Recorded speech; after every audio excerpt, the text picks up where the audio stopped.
Paz do Senhor, irmãos, tudo bem? Mais terceiro dia, né? Espero que vocês estejam vendo esse vídeo agora, já tenham lido o terceiro capítulo do livro de 1 João. Quero contar com vocês aí ao longo de todo esse período de leitura. E o terceiro capítulo, ele mostra pra gente, né? Ele continua nos mostrando as evidências da nossa salvação e quais são as evidências dos filhos de Deus. Primeiro ele começa do versículo 1 até o versículo 3, nos dando uma esperança, né? Nos dando uma boa notícia. João se impressiona, ele fala: que grande amor é esse, o amor do nosso Deus, que nos tornou filhos. Olha que coisa maravilhosa, né? Pela primeira vez, João, nesse texto, ele fala e ele nos chama de filhos de Deus, né? Deus, Pai, nos chamou para sermos filhos. E isso é maravilhoso, irmãos. Isso é maravilhoso, saber que Deus nos tirou do lamaçal do pecado e nos colocou na posição de filhos. E essa posição tem muito poder, irmãos. Você precisa tomar posse da tua posição de filho de Deus aqui na terra. E ele fala que, olha, o mundo ainda não vê a gente, nós não nos manifestamos o que nós vamos ser. O que João está falando aqui é que quando Jesus voltar, irmãos, nós, filhos de Deus, assumiremos uma posição de destaque. As pessoas lá do mundo que não nos conheciam, porque não reconheceram a Jesus, na segunda volta de Jesus, vão reconhecer os filhos. E mais do que isso, ele também fala aqui no verso 3, todo aquele que tem esperança na volta de Jesus, ou seja, todo aquele que grita, que ora, Maranata, Jesus vem, Jesus volta, ele purifica-se a si mesmo, como também ele, Jesus, é puro, né? Isso é uma lição para nós, irmãos. A gente precisa manter sempre acesa a chama do desejo pela volta de Jesus.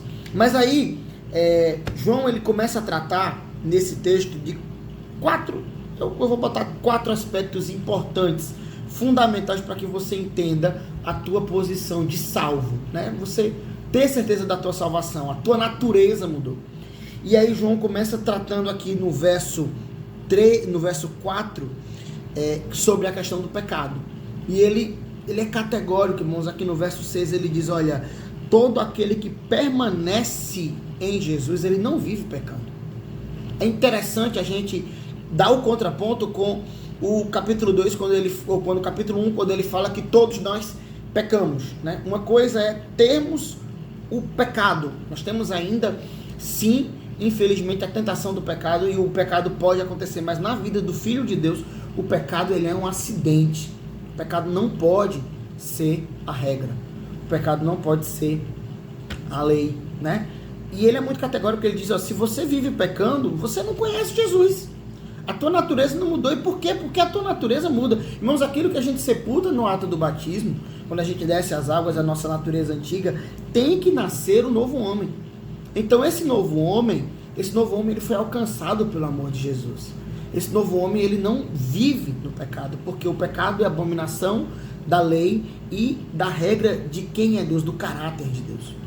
Então, a primeira coisa que você precisa entender é que as 4 marcas dos filhos de Deus. A primeira, o filho de Deus, ele não vive pecando, tá? Se você é preso a um pecado, irmãos, você precisa ter um encontro real com Jesus. Segundo ponto, o Filho de Deus, aqui no verso 10, ele pratica atos de justiça. Terminamos o capítulo 2 falando sobre isso muito rapidamente. Irmãos, atos de justiça tem que ser uma marca do Filho de Deus.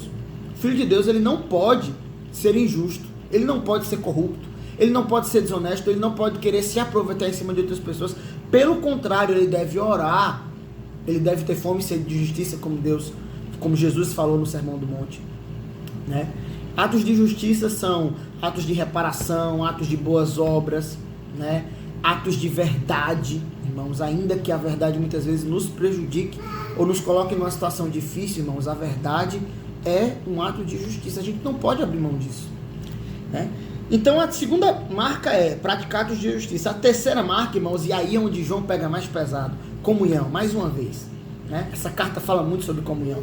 E aqui João, ele começa a pegar pesado, porque aqui no versículo 14, João fala, nós sabemos que já passamos da morte para a vida porque amamos os irmãos.